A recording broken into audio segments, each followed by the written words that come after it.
2062 watumiwa wako mahakamani kujibu tuhuma zinazowakabili.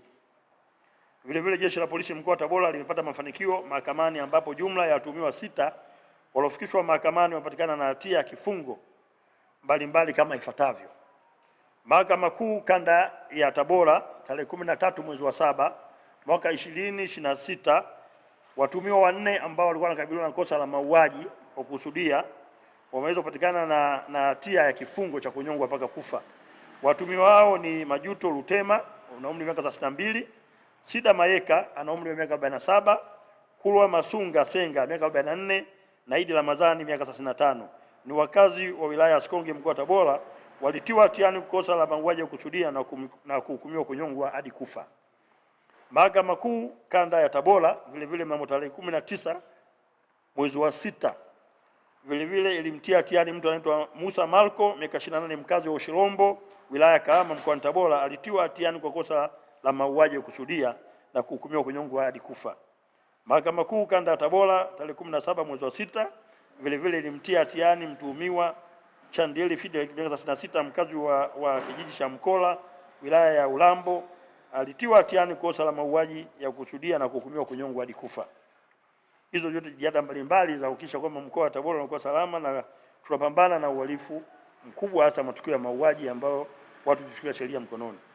Jeshi la Polisi mkoa wa Tabora katika kuhakikisha linaendelea kutekeleza dhana ya polisi jamii, limeendelea kutoa elimu katika maeneo yote ya mkoa wa Tabora katika kupitia polisi kata na kufanya mikutano mbalimbali na makundi mbalimbali, ambapo jumla ya mikutano 1090 imeweza kufanyika na imeweza kufanywa na polisi kata katika wilaya zote.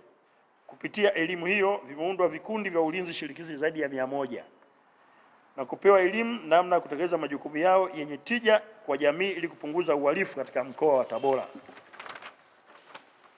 Kwa upande wa usalama barabarani, Jeshi la Polisi mkoa wa Tabora limefanikiwa kutoa elimu kwa usalama barabarani kwa watumiaji wa vyombo vyote vya moto, na wale waliovunja sheria za usalama barabarani walichukuliwa hatua ambapo jumla ya makosa 9109 yamekamatwa na kuchukuliwa hatua mbalimbali za kisheria. Katika kudhibiti makosa ya mwendo kasi, jumla ya madereva 28 walifungiwa leseni zao kuanzia kwa kipindi cha miezi 3 hadi 6 ili kuhakikisha madereva wanafuata sheria za usalama barabarani. Jeshi la Polisi mkoa wa Tabora linatoa wito kwa wananchi wote kuacha vitendo vya uhalifu na kufanya shughuli ambazo ni halali, kwani uhalifu ni chanzo cha upotevu wa usalama na amani katika jamii.